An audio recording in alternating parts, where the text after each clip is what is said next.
একদিন একটা কুঁজো বুড়ি রাস্তা দিয়ে হেঁটে যাচ্ছিল। প্রচুর পরিমাণে রোদ থাকার কারণে সে একটা গাছের নিচে গিয়ে দাঁড়ালো।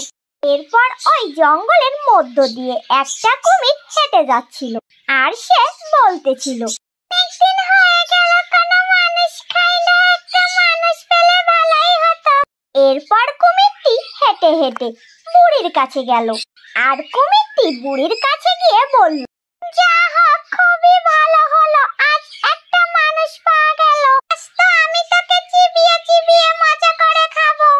কুঁজো বুড়ি কুমিরটিকে বলল, আমাকে খেও না, আমাকে যেতে দাও, আমার গায়ে কতই বা মাংস পাবে, আমি যে বুড়ি হয়ে গেছি।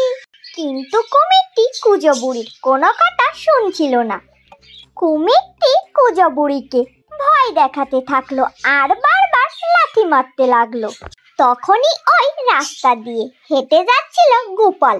গোপাল বিষয়টি দেখতে পেয়ে তাড়াতাড়ি বুড়ির কাছে দৌড়ে চলে আসে, আর গোপাল এদিক ওদিক তাকিয়ে লোকজন ডাকতে থাকে, কিন্তু কোনো লোকজনই তার কথায় সাড়া দিয়ে এগিয়ে এলো না। গোপাল কুমিরটিকে ঘুষি মারতে থাকে, লাথি মারতে থাকে। এরপর গোপাল কুমিরকে বলল, দাঁড়া, আমি সিংহ মামাকে ডেকে নিয়ে আসছি। সিংহ মামার কথা শুনে কুমিরটি তাড়াতাড়ি সেখান থেকে পালিয়ে যায়, আর বুড়িটি কুমিরের হাত থেকে বেঁচে যায়।